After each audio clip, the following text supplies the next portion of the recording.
देखिए, यह तो बात बिल्कुल सही है कि इस समय वहाँ की सरकार अपने में ही व्यस्त है और इस वजह से वहाँ प्रशासनिक तंत्र भी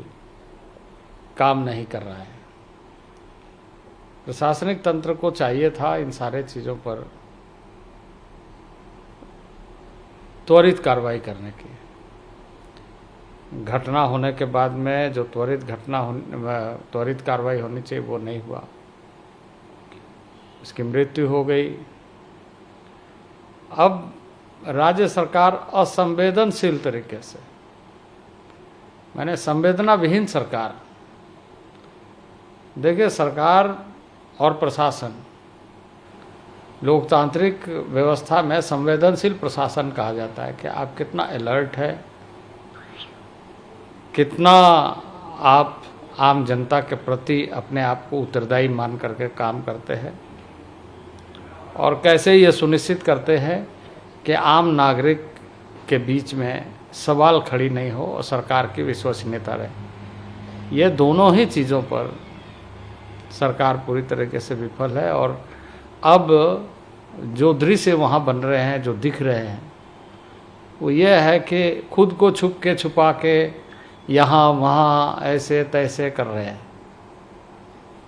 और जिस तरह की बात आपने कही कि सरकार बने रहने के लिए वो एयरलिफ्टिंग कर रहे हैं, लेकिन इस तरह की घटनाओं में एयरलिफ्टिंग करके उसको कैसे बचाया जाए, इस पर कोई कार्रवाई नहीं हुई। संवेदनहीन सरकार के रूप में दिखी।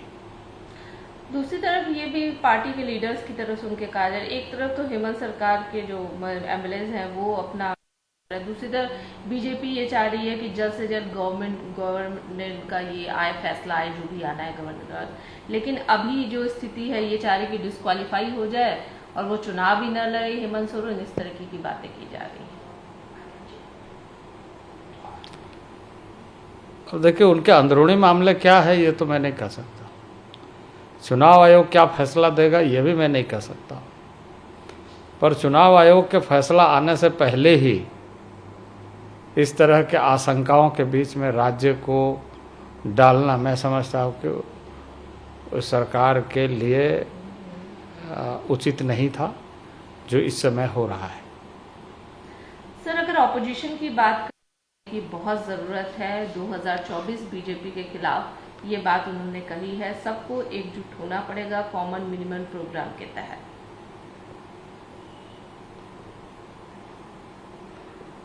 अब देखिए, विपक्ष के नाते लोगों के बयान आ रहे हैं, लेकिन धरातल पर क्या है?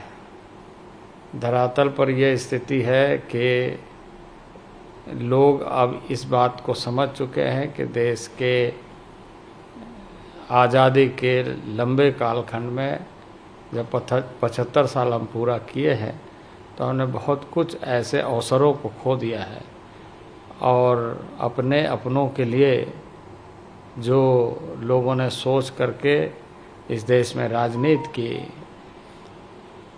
उस राजनीति का दुष्परिणाम भी बहुत लोगों को देखने को मिला, एक अनुभव हुआ। और इसलिए बड़ी संख्या में जनता, आम नागरिक मोदी जी के नेतृत्व में पूरे तरीके से राज्य को सुरक्षित मानती है, देश को सुरक्षित मानती है और देश आगे बढ़ रहा है, इसको सहभागिता के आधार पर सुनिश्चित करना चाहती है। तो विपक्ष अपनी बात कर रहा है, अपना काम कर रहा है, लेकिन मैं ये कहूँगा कि देश अब विकास चाहता है, देश अब भविष्य देखता है और देश के युवा अब इस नेतृत्व के साथ आगे बढ़ना चाहते हैं कि हम वास्तविक रूप से अब समय को न खोकर अपने से यह योगदान करते हुए कि हम सब मिलकर के राष्ट्र निर्माण के कार्य में जो लगे हैं वो वास्तविक तरीके से भारत के भविष्य का निर्माण करें और आत्मनिर्भर भारत का जो संकल्प है वो हम सब का पूरा हो।